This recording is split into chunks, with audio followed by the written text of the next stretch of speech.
లైవ్లో వీక్షిస్తున్న మీ అందరికీ ప్రభువైన యేసుక్రీస్తు నామములో వందనాలు శుభాలు తెలియజేస్తున్నాను. కొద్ది సమయము మనం దేవుని వాక్యాన్ని ధ్యానం చేసుకుందాం. దానికి ముందుగా ప్రార్థన చేసుకుందామండి. కనులు పోయండి, మీరు ఇక్కడ ప్రార్థనలోకి వించండి. పరిశుద్ధాత్మ దేవుడు మనతో మాట్లాడినట్లుగా మనందరం కాడ ఏక మనసు కలిగి ఆశ కలిగి ఉంటే దేవుడు మనతో మాట్లాడతాడు. ఆ దేవుని మాటలు మనకు ఎంతో దీవెనకరంగాను మేలుకరంగా ఉంటాయి. ప్రార్థన చేసుకుందాం. మహాపరిశుద్ధుడైన మా ప్రియ పరలోక తండ్రి, మీ పరిశుద్ధమైన ఘనమైన నామానికి స్తుతులు స్తోత్రాలు చెల్లిస్తున్నాం ప్రభు. నాయన నిన్న నేడు నిరంతరం ఏకరీతి కొన్న ప్రభువాన్ని స్తోత్రాలు చెల్లిస్తున్నాం. ఈ బెతెస్దా గాడ్ మినిస్ట్రీ ద్వారా నాయన ఈ లైవ్లో మీరు ఉన్నంత మిమ్మల్ని స్తుతిస్తున్నాం. మాతో మీరు మాట్లాడబోతున్నంత నీ స్తోత్రాలు. నిత్యము కాడ మీ సన్నిధి మాకు అనుగ్రహిస్తూ మమ్మల్ని కాపాడుతున్నారు. ఈ సమయంలో నైనా మాకంటే యోగ్యులు గనులు గొప్పవారు ఈ సమయం చూడలేకపోవచ్చు, కానీ అత్యంత అల్పులైన ప్రభువా మమ్మల్ని నాయన నీ కృపలో మమ్మల్ని భద్రపరిచినందుకు, మమ్మల్ని క్షేమంగా కాపాడుతున్నందుకు ఈ లైవ్ కార్యక్రమంలో ప్రభువా మరి కొద్ది సమయం మేము నాయన నీ వాక్యాన్ని ధ్యానించడానికి మీరు ఇచ్చిన శ్రేష్టమైన సమయం కొరకు నీ స్తోత్రాలు చెల్లిస్తున్నాం. లైవ్లో వీక్షిస్తున్న ప్రతి బిడ్డని దీవించి ఆస్వాదించమని, అలాగే పాటల ద్వారా మీ నామానికి మేము తెచ్చుకున్నారు. మీ సన్ని తోడుగా ఉంచమని నజరేయుడైన యేసుక్రీస్తు నామమును బట్టి ప్రార్థించి వేడుకొంచున్నాము తండ్రి. ఆమేన్ ఆమేన్. ప్రియులారా, మరి ఈరోజు వాక్యాంశం ఏంటంటే, నీవు ఎవరిని కొనియాడుచున్నావు అని అంశం మీద మనం కొన్ని లేఖనాల ఆధారం చేసుకుని ధ్యానం చేసుకుందాం. నీవు ఎవరిని కొనియాడుచున్నావు అని అంశము. ద్వితీయోపదేశకాండము 32వ అధ్యాయము 3వ వచనం ఏం తెలియజేస్తుందంటే, నేను యెహోవా నామమును ప్రకటించెదను, మన దేవుని మహత్యమును కొనియాడుడు. ఇక్కడ యెహోవా నామాన్ని ప్రకటించెదను అంటున్నాడు. యెహోవా అనే పేరుకి అర్థం ఏంటంటే, మోషేకి దేవుడు ఏం చెప్పాడు, నీ పేరు ఏమిటి అని అడిగితే, నేను ఉన్నవాడును అనువాడును నిత్యము ఉండువాడును. అది ఆయన నామము నిరంతరమైనది. ఆయన దేవుడు నిత్యం ఉండే దేవుడు, మార్పు లేని దేవుడు, మహిమ కలిగిన దేవుడు, నిన్న నేడు నిరంతరం ఏకరీతిగా ఉన్న దేవుడు. ఏదైనా మారద్దు, కానీ దేవుడు మారడు, దేవుని మాట మారదు. దేవుడు స్థిరము, సృష్టికర్త, ఆయన మాట కాడ స్థిరపరిచాడు. కనుక దేవుడు తను తాను మోషేకి బయలుపరుచుకుని, నేను ఉండువాడును అనువాడును అన్నాడు. దేవుడు ఎప్పుడు ఉంటాడండి. ఆయన యొక్క మహిమ ఎప్పుడు ఉంటుంది. దేవుడు ఆయన ప్రతి విషయంలో కాడ ఆయన మనకు తోడుగా ఉంటాడు. అట్లాగే ఆమేన్ అనేవాడు దేవుడు. కనుక అటువంటి దేవుని నామాన్ని ప్రకటించాలని, ఆయన యొక్క మహత్యాన్ని మనం కొనియాడాలని దేవుడి వాక్యము తెలియజేయబడుతుంది. ఆయన మహిమ కలిగిన దేవుడు, మహాదేవుడు. ఇక్కడ దేవుడు ప్రేమై ఉన్నాడు కనుక ఆయన ప్రేమని మనము, ఆయన యొక్క త్యాగాన్ని, ఆయన కార్యాలని మనం కొనియాడాలని వాక్యం తెలియజేయబడుతుంది. పాత నిబంధనలో తండ్రిగా ఉన్న యెహోవా దేవుడు, కొత్త నిబంధనలో యేసుక్రీస్తు ప్రభుల వారుగా, యేసు అంటే రక్షకుడు, క్రీస్తు అంటే అభిషిక్తుడు. యేసుక్రీస్తు ఆయన ఈ లోకానికి వచ్చి మన పాపములో మన యొక్క పాపముల కొరకు ఆయన కల్వరి శిలువలో ప్రాణం పెట్టి, మన కొరకు ఆయన రక్తాన్ని చిందించి, మనం పొందవలసిన శిక్షణ ఆయన పొంది, ఆయన మన కొరకు బలియాగం అయిన మహాదేవుడు కనుక ఆయన్ని ఎప్పుడు కూడా మన జీవితాల్లో మనం మారుమనసు పొందినప్పుడు విశ్వాసముతో రక్షించబడిన మనము, ఆయన మేలులు మనం పొందుకున్న మనము ఎప్పుడూ ఆయన గురించి మనము ప్రకటించాలి, ఆయన రక్షణ గురించి ప్రకటించాలి, ఆయన కార్యాల గురించి, ఆయన యొక్క చేసిన కార్యాలు, ఆయన త్యాగాల గురించి మనము కొనియాడాలని, ఆయన్ని ప్రతి విషయంలో గణపరచాలని వాక్యం తెలియజేయబడుతుంది. ప్రియులారా, మరి 14 వచనం కాడైంది నిర్గమాకాండము కీర్తన గ్రంథము 147వ కీర్తన 12వ వచనం మనం చూసుకుంటే, యెరూషలేమా యెహోవాను కొనియాడుము, సియోను నీ దేవుని కొనియాడుము. ఇక్కడ యెరూషలేము యెహోవాను కొనియాడము, సియోను నీ దేవుని కొనియాడము. దేవుని బిడ్డలో దేవుణ్ణి మనము కొనియాడాలి అంటే ఆయన్ని ఘనపరచాలి, ఆయన్ని మహింపరచాలి, ఆయన్ని జ్ఞాపకం చేసుకోవాలి. స్తుతియాగము అర్పించువాడు నన్ను మహింపరుచున్నాడని వాక్యము తెలియజేయబడుతుంది. ఎందుకంటే ఆయన మహిమ కలిగిన దేవుడు. ఆయన కార్యము మనపక్షముగా చేసిన కార్యాలను బట్టి ఆయన్ని మనము కొనియాడాలని మరి కీర్తనకారుడు తెలియజేస్తున్నాడు. అలాగే లూకాసు వార్తలో 2వ అధ్యాయము 38వ వచనం మనం చదువుకుంటే, అలా ఆషేరు గోత్రికురాలు అన్నా అనే ఒక ప్రవక్త గురించి రాయబడింది. ఆమె కూడా ఆ గడియలోనే లోపలికి వచ్చి దేవుణ్ణి కొనియాడి యెరూషలేములో విమోచన కొరకు కనిపెట్టుచున్న వారందరితో ఆయనను గూర్చి మాట్లాడుచుండెను. దేవుని స్తోత్రం, హల్లెలూయా. ఆమె ప్రవక్తిని అయిన అన్న యేసు ప్రభు కొరకు కనిపెట్టుకుని, ఆ రక్షకుడు కొరకు కనిపెట్టుకున్నాము. ఆ యేసు ప్రభువుని ఆ మందిరంలోకి తీసుకొచ్చినప్పుడు ఆ గడిలోనే లోపలికి వచ్చి దేవుణ్ణి కొనియాడినట్లుగా చూస్తున్నాం. యెరూషలేములో విమోచన కొరకు కనిపెట్టుచున్న వారందరితో ఆయనను గూర్చి మాట్లాడుచుండెను. ఇజ్రాయేలు ప్రజలు ధర్మశాస్త్ర ప్రకారముగా వారు రక్షించబడలేదు, దేవుని నీతిని నెరవేర్చలేదు కనుక, వాళ్ళు రక్షించబడలేదు కనుక, ఇంకా వారి యొక్క దేవుని యందు విశ్వాసములో, విధేయతలో, దేవుని యొక్క పరిశుద్ధతలో, నీతిలో దేవుడు చెప్పింది వాళ్ళు చేయలేదు కనుక ఒక ఏ మనిషి వల్ల రక్షణ పొందటము కానీ ఏ మనిషికి సాధ్యము కాదు. ఎందుకంటే మనిషి జన్మపాపము కర్మపాపము చేత పాపానికి దాసుడైన మనిషి, పాపలోకంలో ఉన్న మనుషులు శరీర బలహీనులు కనుక వారు మరి దేవుణ్ణి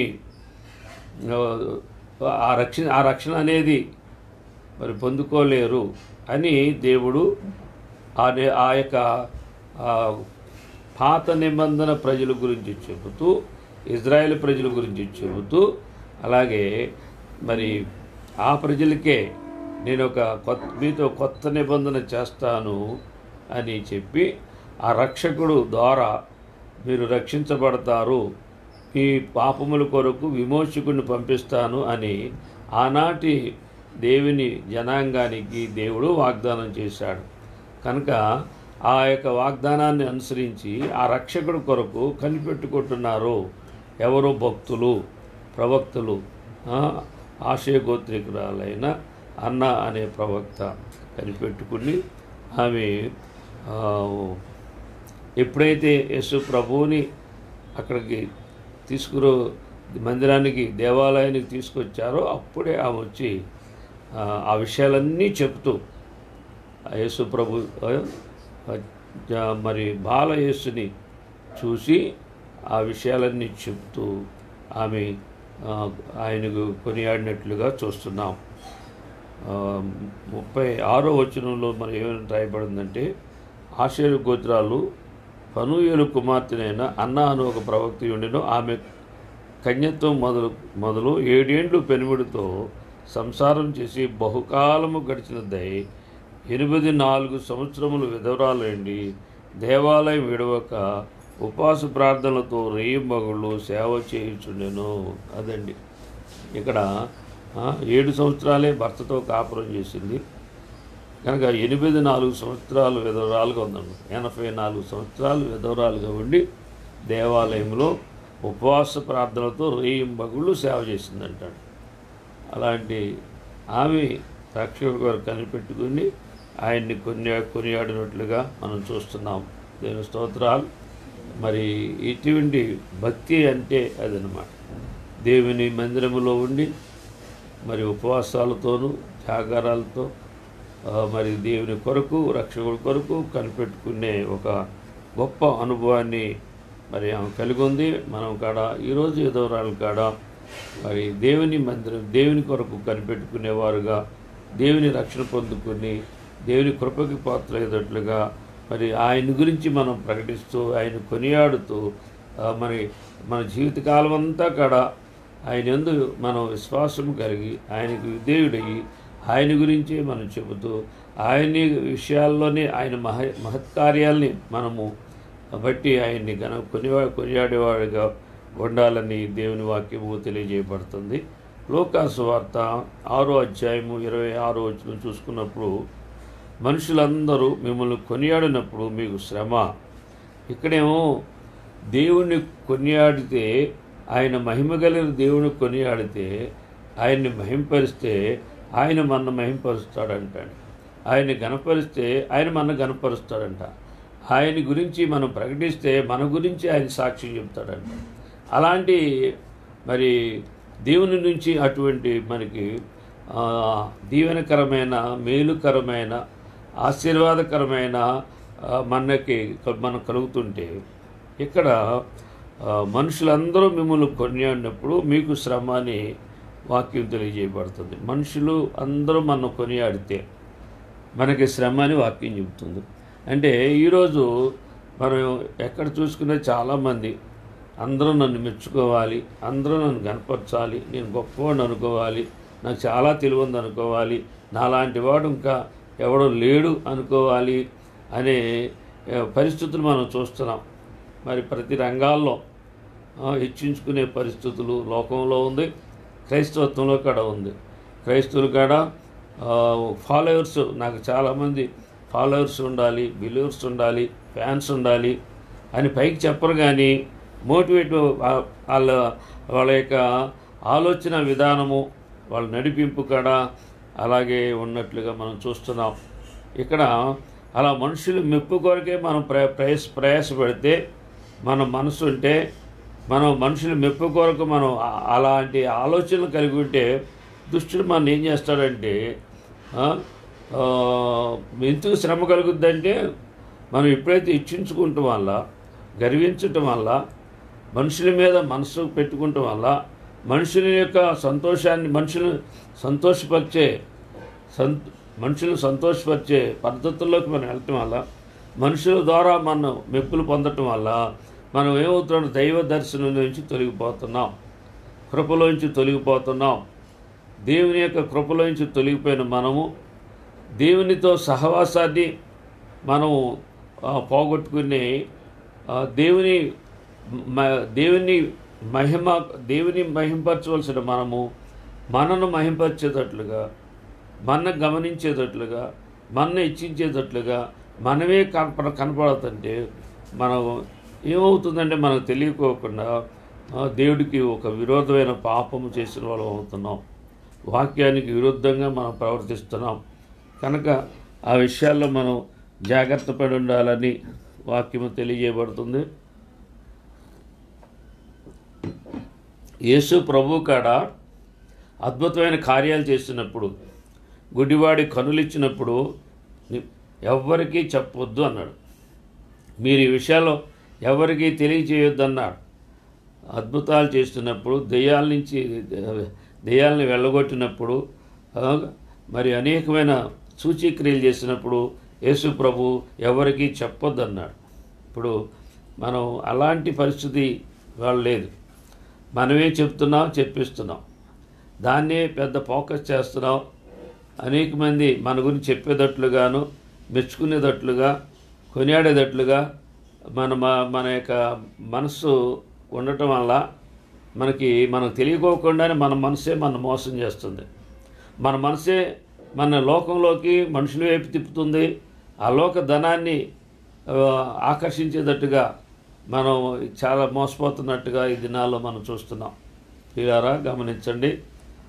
మనకు తెలియని రీతిగానే వాక్యం ఎప్పుడైతే తప్పావో దేవుడు ఆత్మ దర్శనాన్ని మనం పోగొట్టుకునే ఒక మరి పరిస్థితులు కనపడతాయి.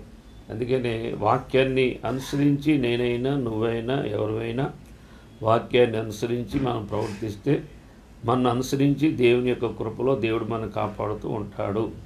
కనుక మరి ఆ రోజుల్లో యేసు ప్రభు ఎలా ఈ లోకానికి సువార్త మారుమనసు గురించి ప్రకటించడానికి వచ్చినప్పుడు స్వస్థతలు చేశాడు, ఆయన అద్భుతాలు చేశాడు, మహత్కార్యాలు చేశాడు, చనిపోయిన వాళ్ళు బ్రతికించాడు. ఎన్ని చేసినా ఆయన తన్ను తాను తగ్గించుకుంటూ దేవుణ్ణి మహింపరుస్తూ ఉన్నాడు. తన్ను ఫోకస్ చేసుకోకుండా తన గురించి మెచ్చుకుంటే, పొగిడితే ఆయన ఖండించినట్లుగా చూస్తున్నాం. కనుక ఎందుకంటే యేసు ప్రభు తన యొక్క మనసుని భద్రంగా కాపాడుకున్నాడు. ఏ విషయంలో యేసు ప్రభు దేవునికి విరోధంగా పాపం చేయలే. కారణం ఏంటంటే ఎంతసేపు కాడ యేసు ప్రభు తండ్రిని మహింపరచడానికే తను తాను సమర్పించుకున్నాడు. తండ్రి వైపు చూడటం, తండ్రి మాట వినటం, తండ్రి చేసిన పనులు చేయటం, తండ్రికే మహిమ చెల్లిస్తూ, తండ్రినే ఘనపరుస్తూ, తండ్రి యొక్క మార్గాన్ని చూపించడానికే తన యొక్క మా ఆలోచన అయి ఉన్నది. తండ్రి దగ్గర నుంచి వచ్చినవాడు మళ్ళీ తండ్రి దగ్గరికి వెళ్ళటానికి, ఈ ప్రజలందరినీ ఇక్కడ తండ్రిని ఎరుగునేవాళ్ళుగా, దేవుని నీతి నెరవేర్చేవాళ్ళుగా అటువంటి కార్యం యేసు ప్రభు చేశాడు.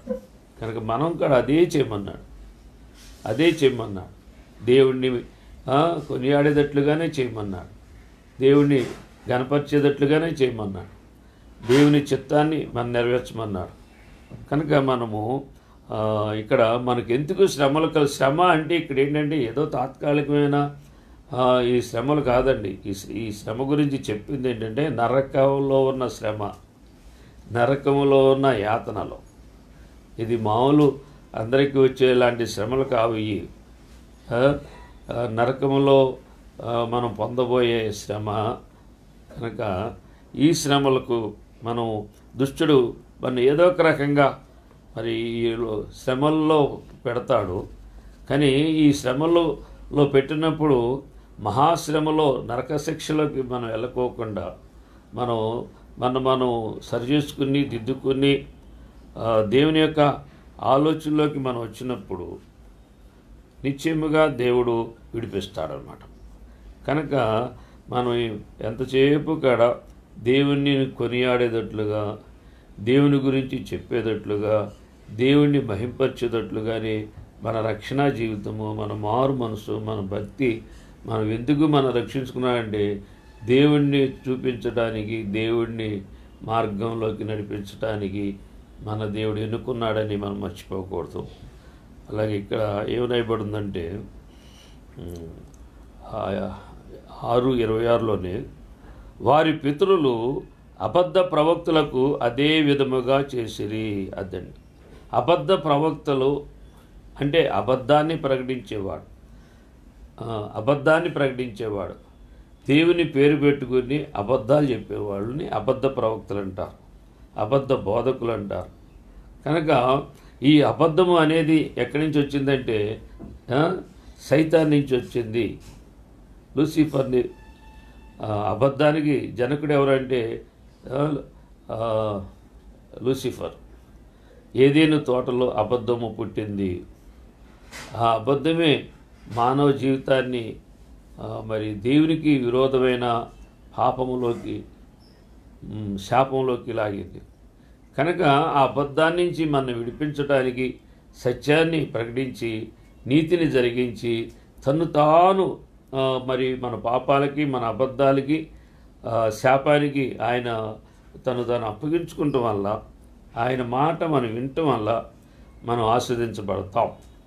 మనం సత్యాన్ని అంగీకరించిన వాళ్ళుగా నీతిని జరిగించేవాళ్ళుగా దేవుని యొక్క కృపలో దేవుని యొక్క ఆత్మతో మనం నడిపించబడటానికి మనం అప్పగించబడతాం. అందుకే అబద్ధ ప్రవక్తలు మరి ఆనాడు ఆ విధముగా వారి పితరులు అబద్ధ ప్రవక్తలకు అదే విధముగా చేసిరి అంటున్నాడు.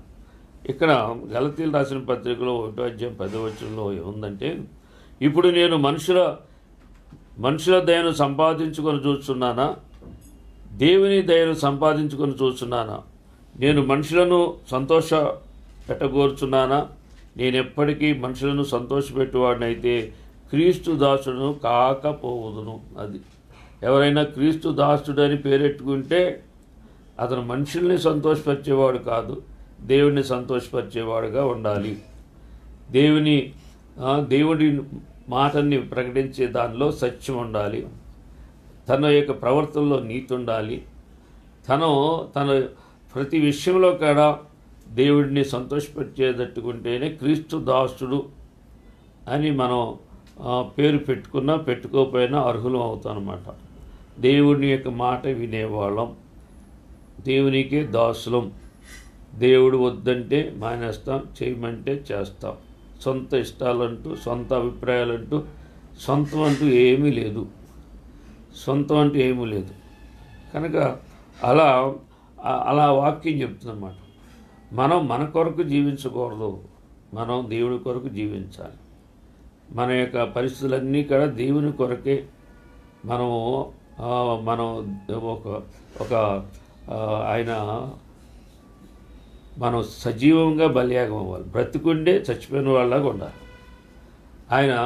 మనం నరకానికి అగ్నిగుండానికి వెళ్ళకోకుండా ఆయన మన కొరకు మరణించాడు. మనము ఈ పాపలోకములో జీవిస్తూ సజీవులుగా ఉంటూ మనము పాపానికి దాసులుగా ఉండకోకుండా ప్రభువుకి దాసులుగా ఉండాలి. అదే సత్యన స్థితి. అదే పౌలు గారు చెప్తున్నాడు, నేను క్రీస్తులో చనిపోయి నేను సిలువ వేయబడ్డానని, క్రీస్తులో నేను నూతన సృష్టిగా మారానని. ఇటువంటి అంటే పాప జీవితాన్ని మరి పాతిపెట్టి నూతన జీవితాన్ని ఆయన తను కనపరుచుకున్నాడన్నమాట ప్రభు. అందుకే ప్రభువుగా అపోస్తలుడైన పౌలు బోధకాడ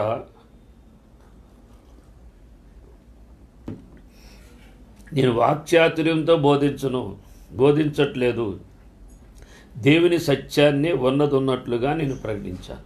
దేవుడు నన్ను ఏమి చేయమంటే, ఏది బయలుపరిస్తే, ఏది చేయమంటే అదే చేశాను. అదే చేయటాన్ని తను సమర్పించుకున్నాడు. మనుషులు మెప్పును కోరుకోలేదు. వాక్కు తనలో ఏదో శక్తి ఉంది, అది మనుషులను ఆకర్షించుకునేటట్లుగా వాళ్ళ నుంచి ఏదో లబ్ధి పొందేటట్లుగా కాకోకుండా దేవుని యొక్క సత్యాన్ని దేవుని ఆత్మశక్తితో ఆయన ప్రకటించి ఆ రీతిగా మరి సంఘాలని కట్టినట్లుగాను, దేవుణ్ణి మహింపరిచినట్లుగా, దేవుని ఆలోచనలో దేవుని చిత్తంలో పౌలు గారు నడిచినట్లుగా మనం చూస్తున్నాం. ఇక్కడ యేసు ప్రభు అబద్ధ ప్రవక్తల గురించి ఒక మాట చెప్తాడు. మత్తయి సువార్త 7వ అధ్యాయం 15వ వచనంలో యేసు ప్రభు చెప్తాడు శిష్యులతో, అబద్ధ ప్రవక్తలను గురించి జాగ్రత్త పడుడి. ఇలా ఈరోజు మనం చాలా జాగ్రత్త పడాలి. జాగ్రత్తలు అన్ని విషయాల్లో, ఆరోగ్యాల్లో జాగ్రత్తగా ఉంటాం, చదువుల్లో జాగ్రత్తగా ఉంటాం, ఉద్యోగాల విషయంలో, పనిపాటల్లో, డబ్బులు సంపాదించే విషయంలో, ఖర్చు పెట్టే విషయంలో, అన్ని విషయాల్లో జాగ్రత్త, శరీర సంబంధంగా అన్ని విషయాల్లో జాగ్రత్తగా ఉంటాం.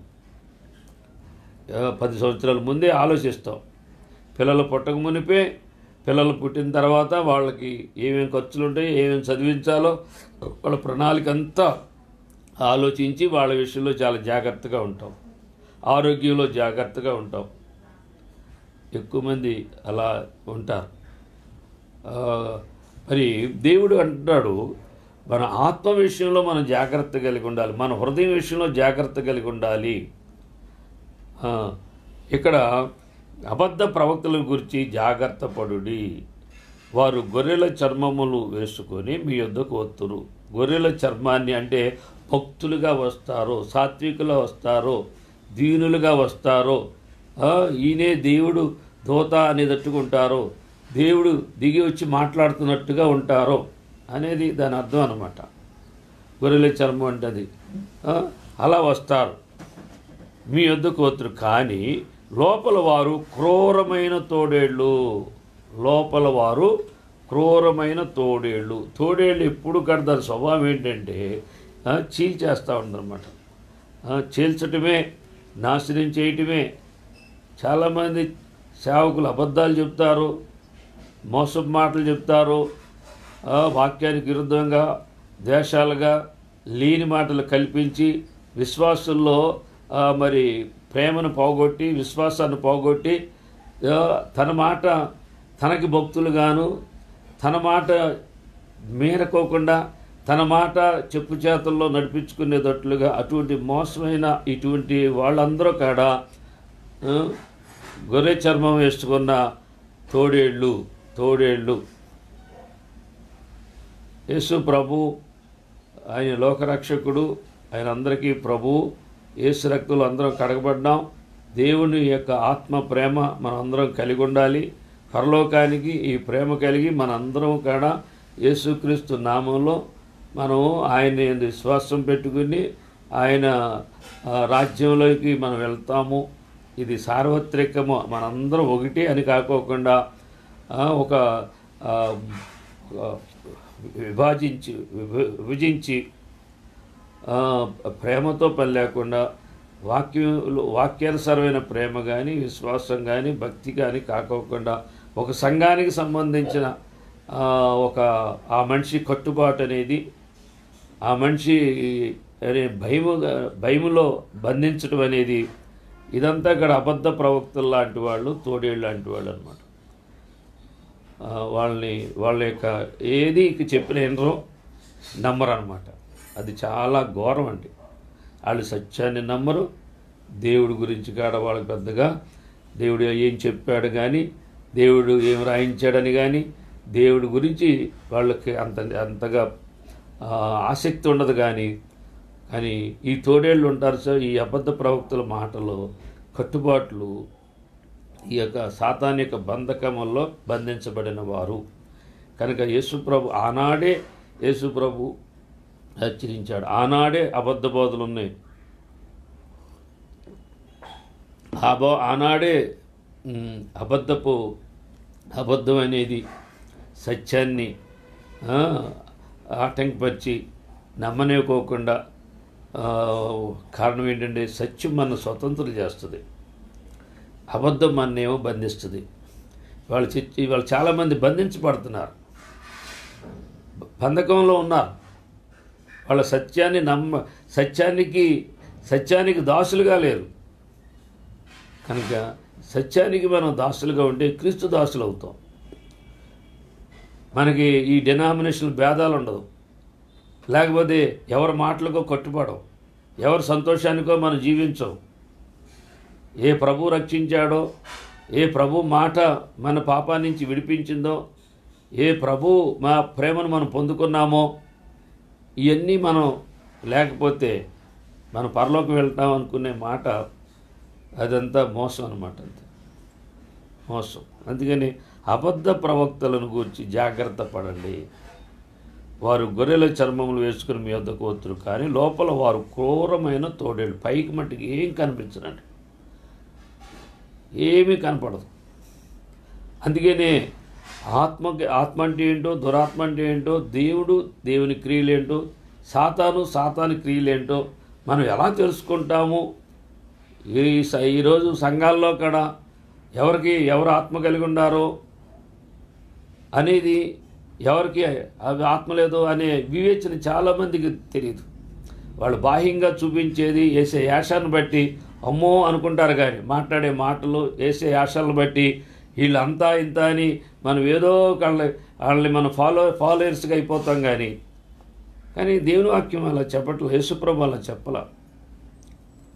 ఆయన ఎన్ని చేసినా కాడ ఆయన తన్ను తాను తగ్గించుకుని తన్ను తాను మన యొక్క కనపడుకోకుండా తన యొక్క విశ్వాసాన్ని, తన ప్రేమని, తన యొక్క దేవుని చిత్తాన్ని, దేవుని మహింపరిచే విషయంలో అన్ని విషయాల్లో యేసు ప్రభు మనకు ఒక గొప్ప మాదిరిగా ఉన్నాడు. వెళ్తే ఏం చెప్పాడండి, నా అడుగు జాడల్లో మీరు రండి అన్నాడు. అంతే. నేను ఏ వాక్యం, ఏ సత్యాన్ని మీకు ఇచ్చాను, సత్యాన్ని కలిగి ఆ నీతిని జరిగించి నిత్య జీవానికి రండి అన్నాడు. అంతే. అంతేగాని ఇంకా మనం ఆ విషయాల్లో జాగ్రత్త కలిగి ఉండాలి. మనం వినే వాక్యము మనకి మారు మనసు కలిగిస్తుందా, మన పాపాన్ని చూపిస్తుందా, మనకు పశ్చాత్తాపం కలిగిస్తుందా, దిద్దుబాటు కలిగిస్తుందా, గద్దింపుకి లోబడుతుందా అనే గ్రహింపు లేకపోతే మనం మనుషుల మాటలు, మెచ్చుకునే మాటలు, హెచ్చించే మాటలు, సంతోషపరిచే మాటలు ఈ దినాల్లో చాలామందికి కావాలి. లక్షల కోట్ల మంది అటువంటి విధానంలో ఉన్నారన్నమాట. కనుక ఆ విషయంలో మనం జాగ్రత్త పడితే మన యొక్క హృదయము మన ఆత్మ మనం కాపాడుకుంటాం, జాగ్రత్త కలిగి ఉంటాం అని దేవుని యొక్క లేఖనము తెలియజేయబడుతుంది. ఇంకొక మాట చెప్పి నేను ముగిస్తాం. యోధా గారికి ఏం రాశాడంటే 1:16లో, వారు తమ దురాశల చొప్పున నడుచుచు లాభము నిమిత్తము మనుషులను కొనియాడుచు. దురాశలు అన్నమాట. దుష్టుడు ఆశ. దురాశ అంటే ఏంటంటే దుష్టుడు ఆశ. దుష్టుడు ఆశ ఏముంది? లోకాశలు,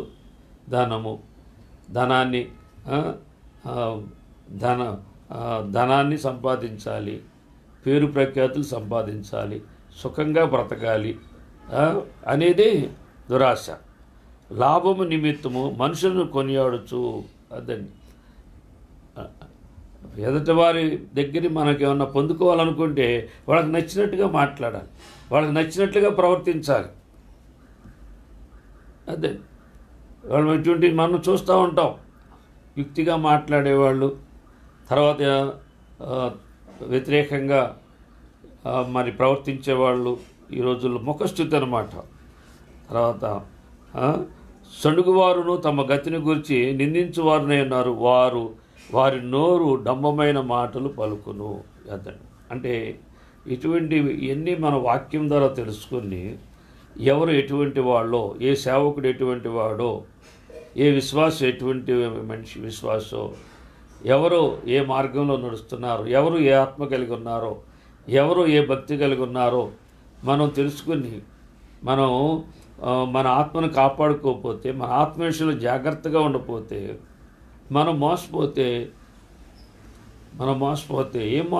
ఏం పోగొట్టుకున్నామంటే మన ఆత్మని, పరలోకానికి వెళ్ళే ఆత్మని అగ్నిగుండానికి వెళ్ళటానికి మన అజాగ్రత్తే, మన అవివేకమే, మన బుద్ధిహీనతే. దేనికి ప్రాముఖ్యత ఇవ్వాలో, డబ్బులు పోతే డబ్బులు సంపాదించుకోవచ్చు, లేకపోతే మనకి ఏదైనా డబ్బుల వల్ల మనకి లేని దానివల్ల కొన్ని శ్రమలు వస్తే, కొన్ని కష్టాలు వస్తే దానివల్ల అది సహిస్తే ఎల్లకాలం మనం సుఖాలని, సంతోషాలను పొందుకుంటాం. అందుకని నీతి కొరకు ఆకలి దప్పులు కలివారు ధన్యులని, అలాగే దుఃఖపడేవారు ధన్యులని, శ్రమలో కాడ ధన్యతుందని వాక్యం తెలియజేస్తుందన్నమాట.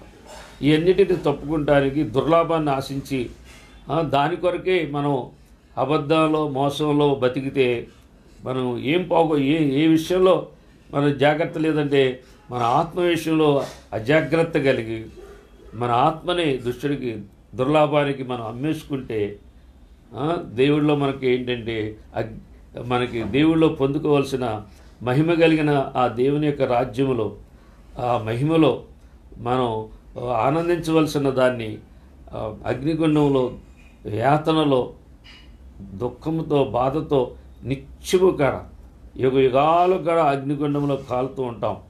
కానీ జాగ్రత్త లేని స్థితి వల్ల, దుర్లాభాన్ని ఆశించటం వల్ల, మనుషులను కొనియాడటం వల్ల తన్ను తాను మోసగించుకునే పరిస్థితులు దుష్టుడు కలిగిస్తాడు. కనుక మనం అటువంటి విషయాల్లో దేవుని వాక్యాన్ని, హెచ్చరికను మనం జాగ్రత్తగా, ఆత్మ విషయంలో మనం జాగ్రత్త కలిగి ఉండాలి. డబ్బులు పోయినా పర్వాలేదు, ఆరోగ్యం పోయినా పర్వాలేదు. లాజరుకి ఆరోగ్యం లేదు, మరి తినడానికి లేదు. కానీ నీతిని జాగ్రత్త, హృదయాన్ని జాగ్రత్త కలిగి ఉన్నాడు, తన ఆత్మని జాగ్రత్త కలిగి ఉన్నాడు. అక్కడ అందుకనే లాజరు వచ్చి దేవుని దూతలు తీసుకుని లాజరు పరలోకానికి తీసుకెళ్ళి అబ్రహాము కుటుంబన లాజరుని తీసుకొచ్చి పెట్టారు. ప్రభు ప్రియులారా, మరి ఆ విషయాల్లో మనం జాగ్రత్తగా ఉండవలసిన విషయాల్లో జాగ్రత్తగా ఉండాలని, అబద్ధ ప్రవక్తుల విషయంలో జాగ్రత్తగా ఉండాలని. ఇప్పుడైతే అబద్ధం మన ఏం చేస్తుందంటే ఆత్మ విషయాల్లో నిర్లక్ష్యం చేసి వ్యర్థమైన విషయాల్లో లక్ష్య పెట్టి మనుషులను కొనియాడేటట్లుగా మనుషుల మాటను బట్టి నడుచుకునేటట్టుగా చేస్తుంది. మరి అటువంటి విషయాల్లో జాగ్రత్త పడాలని ప్రభు ఈ మాటలు దీవించును కాక. ఆమేన్.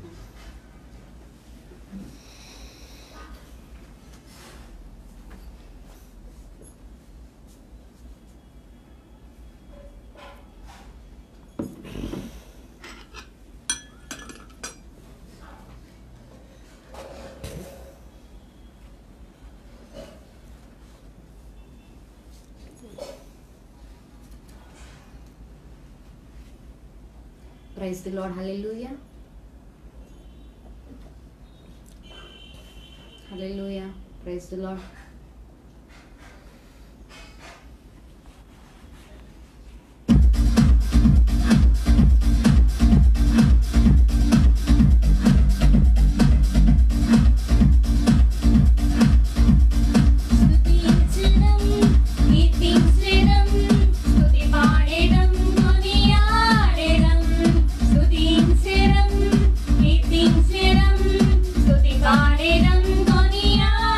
Ram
నువ్వు ఎవరిని కొనియాడుచున్నావు? దేవుడినా, మనుషులనా? మనుషులను కొనియాడితే మనకు శ్రమ కలుగుద్దని, దేవుణ్ణి కొనియాడితే, దేవుణ్ణి మహింపరిస్తే మనకు మహిమ కలుగుద్దని, మనకు మేలు కలుగుద్దని ఈ మాట ఎందుకని అంటున్నా అంటే దేవుని లేఖన సత్యము. లేఖన సత్యం. నన్ను మహింపరచువారిని నేను మహింపరుస్తాను, నన్ను గణపరచువారిని నేను గణపరుస్తాను. అది మన నిత్యత్వంలో ఆయనతో ఉండటమే మనకి మేలు, మనకి మహిమ. మనం నిత్యత్వంలో ఉండాలి, పరలోకానికి వెళ్ళాలి, ప్రభుతో ఉండాలి మనం అనుకున్నప్పుడు ఇక్కడ ప్రభుని ఇష్టమైన పని మనం చేయాలి. ఏంటంటే ఆయనని మనము ఎరిగిన వారముగా, ఆయన్ని మహింపరిచి ఆయన గురించి చెప్పేవారముగా, ఆయనకు సంబంధించిన బిడ్డలుగా మనం ఇక్కడ జీవించాలి. అటువంటి మనస్సు, అటువంటి హృదయము, అటువంటి ఆలోచనలు, అటువంటి తలంపులు మనం కలిగి ఉండాలి. మనం లోకంలోనే ఉంటాం, లోకస్తులతోనే ఉంటాం. ఆ లోకం మనలో ఉండకూడదు, ఆ పాపం మనం చేయకూడదు. అది అబద్ధం ఉంటే పాపం చేస్తాం, వాక్యం మన హృదయంలో ఉంటే పాపం చేయం.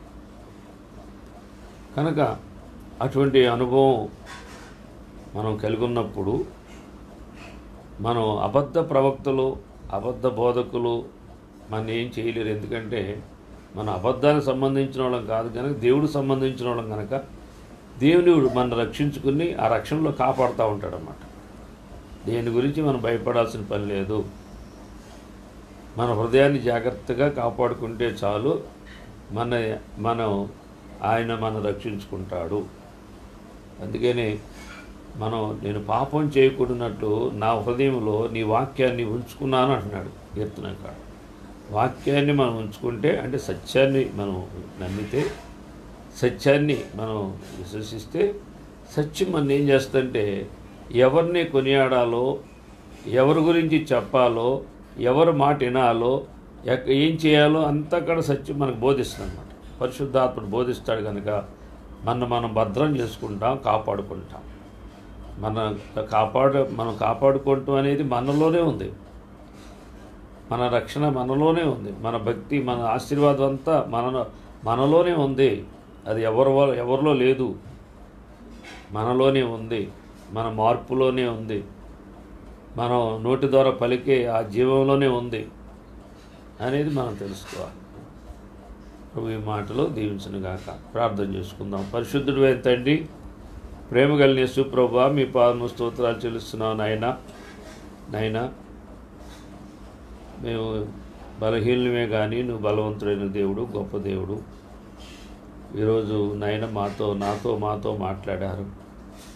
ఎవరిని కొనియాడుచున్నావు అయ్యా? చాలామంది లోకంలో మనుషుల్ని కొనియాడుతూ ఉంటారు తన లాభం కొరకు. అయ్యా, అటువంటి పరిస్థితుల్లోకి మేము వెళ్ళకోకుండా నిత్యము నిన్ను ప్రకటించే వారంగా, నిన్ను కొనియాడే వాళ్ళంగా నీ మార్గంలో జీవించి నీ కృపకు పాత్ర ఉన్నట్టు సహాయం చేయమని, వాక్యం అందరిలో ఫలింపు దయచేయమని, ఎవరిని కూడా ప్రభా నాయన మనుషుని సంతోషపరిచేటట్టుగా నిన్ను సంతోషపరిచి నీ కృపకు పాత్రను సహాయం చేయి. ఈ వాక్యం ప్రతి బిడ్డ హృదయంలో నిలిచిపరిచినట్టే సహాయం చేయి. లైవ్లో వీక్షిస్తున్న బిడ్డలు ప్రతి బిడ్డను దీవించి ఆస్వాదించు. రేపు సాయంత్రం మందిరంలో ప్రార్థన దీవించండి. రేపు ఉదయం మందిరంలో ప్రార్థన దీవించండి. అలాగే నాయన ఉదయం, మధ్యాహ్నం, సాయంత్రం, రాత్రులు ప్రభా లైవ్ ప్రేయర్స్ని కూడా దీవించి ఆస్వాదించమని. ఇప్పుడు నన్ను ప్రతి బిడ్డని దీవించండి. సహకరిస్తున్న బిడ్డను దీవించి ఆస్వాదించమని నా జడని యేసుక్రీస్తు నామమును బట్టి ప్రార్థించి వేడుకొంచున్నాము తండ్రి. ఆమేన్. పరమ తండ్రి అయిన దేవుని ప్రేమయు, ప్రభువైన యేసుక్రీస్తు కృపయు, పరిశుద్ధాత్మిక అన్యోన్య సహవాసం ఇప్పుడున్న మనకు సకల పరిశుద్ధులకు సదాకాలం తోడే నడిపించును గాక. ఆమేన్ ఆమేన్ ఆమేన్. గాడ్ బ్లెస్ యూ అందరికీ.